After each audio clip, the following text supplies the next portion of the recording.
আর সুন্নিরা বলে যে আমরা ইমাম মানি না, মানে শিয়াদের ইমাম মানি না। আমরা ইমাম মানি ইমাম আবু হানিফা, ইমাম মালিক, ইমাম শাফি, ইমাম হাম্বলি, এই 4 ইমামকে আমরা মানি। যদিও আরো ইমাম আছে, আমাদের প্রধান 4 জন ইমাম, আমাদের প্রধান 4 জন মানে অগ্রদূত, এর বাইরে আমরা নিব না। এই 4 জন থেকে যা সাবেত হয়েছে তাই হলো মাযহাব। পক্ষান্তরে এরাও ইমাম মানে আবু হানিফা, ইমাম মালিক, ইমাম শাফি, ইমাম হাম্বল, এদেরকে এরা ইমাম মানে ওই 12 জন। এরাও যেমন সুন্নিরা যেমন মারা খাওয়া, ওই শিয়ারাও তেমন মারা খাওয়া। এরা বলে যে ইমামের তাকলিদ যারা করে, যেমন বাংলাদেশের আহলে হাদিস, এদের বক্তব্য হলো কোন লোক যদি কোন ইমামের তাকলিদ করে ওটার ইমানই নেই, ইমান নাই। তুই নতুন করে তোর আবার এই কালমা পড়ে মুসলমান হইতে হবে। এটা একটা বাস্তব ঘটনা। আমার দুর্গাপুরে, আমার রাজশাহী দুর্গাপুর থানার ইমাম হলো মোকাররাম, মারা গেছে। থানা মসজিদের ইমাম। থানা তোমরা দেখছো যে আর্মি ক্যাম্পের ভিতরে মসজিদ থাকে, তো থানার গেটে 30 গজ ফাঁক হবে। থানার গেটটা থেকে 30 গজ ফাঁক হবে মসজিদটা।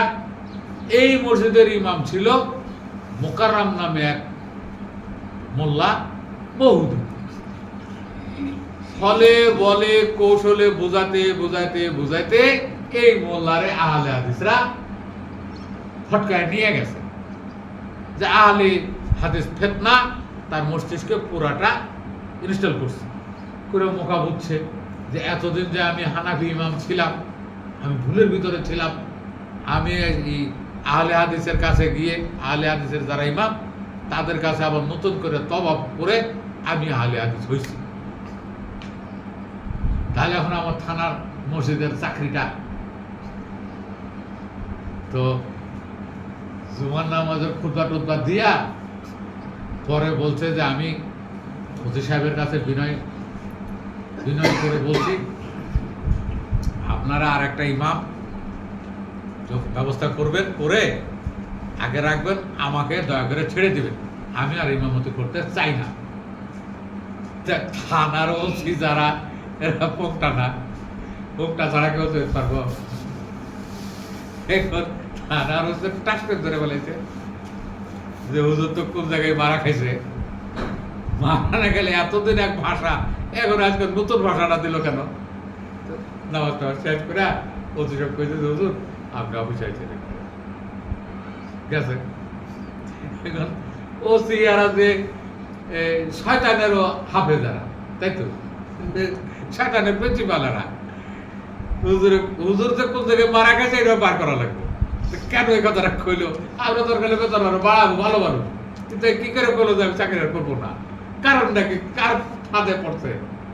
বার করার জন্য ওসি, হুজুর অনেকদিন ধরে আপনার মনটা খারাপ খারাপ দেখতেছি, কারণটা কি? কত কয়না ঠেকে কইছে কথা। তখন ওসি সাহেব কইতেছে হুজুর আপনার না এতদিনের নামাজ বাদ হয়ে গেল, আপনি নতুন করে তওবা করে নামাজ পড়বেন। আমরা যে হুজুর আপনার পিছনে এই 20 বছর ধরে নামাজ গুলো পড়লাম, আমাদের নামাজ গুলো কি হবে হুজুর?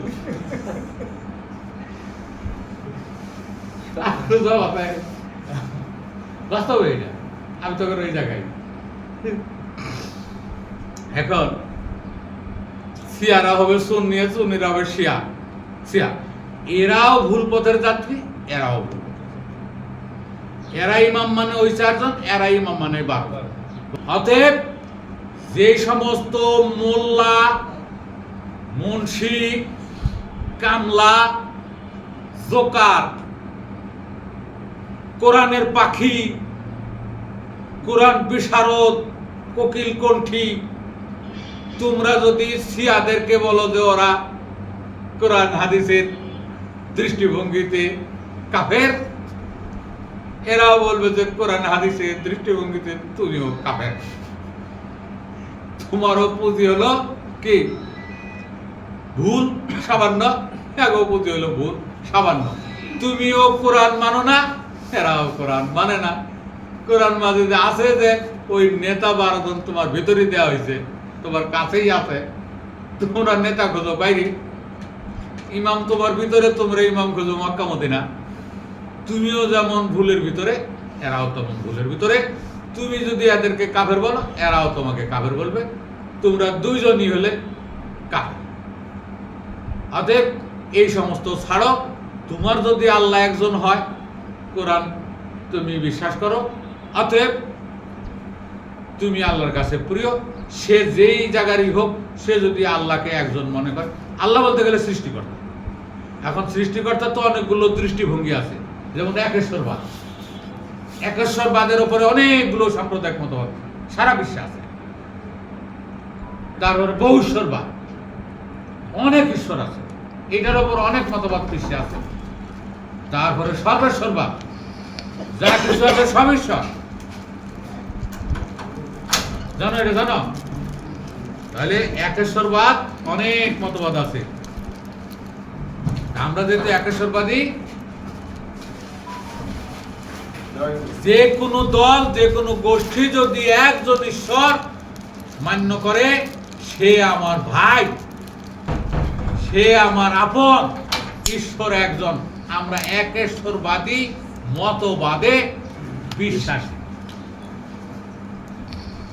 আর এটাকে সঠিকভাবে না জেনে না বুঝে তোমার মতো 1.5 টাকার একটা 6 টাকা মোল্লা, মাদ্রাসার বারান্দা ঘোরা আর মসজিদে ইমামতি করে খাও, কামলার ঘরের কামলা, তুমি আর একজনকে কাফের বলার এই পাওয়ারটা কে দিছে?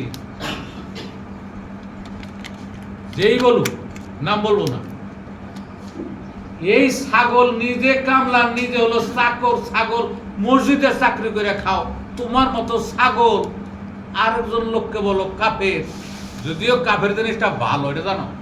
কাফের জিনিসটা, কাফের হলো কৃষক, কাফের হলো কৃষক। মানে কৃষকরা যে কোনো বীজ জমিতে বপন করার পরে হাল চয় দেয়, মইতো দিবে, দেয় না? ময়না দিলে বীজগুলো উপরে থাকলে পাখিতে খাই ফেলবে না। ওই যে বীজগুলো লুকায় রাখলো, এই জন্য হলো রোপণকারী কৃষক। কাফের শব্দের অর্থ হলো গোপনকারী, রোপণকারী। বীজগুলো গোপনে রাখে। আর শাস্ত্রে কাফের মানে হলো অবিশ্বাসী। কি কাফের মানে? অবিশ্বাসী। শাস্ত্রের মসজিদ এবং মাদ্রাসার বারান্দায় কাফের মানে অবিশ্বাসী। আর কাফের শব্দের হাকিকত হলো কৃষক। তাহলে আমরা এখানে যারা আছে সবাই কৃষক। ওই যে বীজ বপন করে সন্তান উৎপাদন করি, সরিষা বীজ তো জমিতে বপন করে, আর আমরা তো ঘরে বীজ বপন করি, ঘরে বাচ্চা উৎপাদন করি।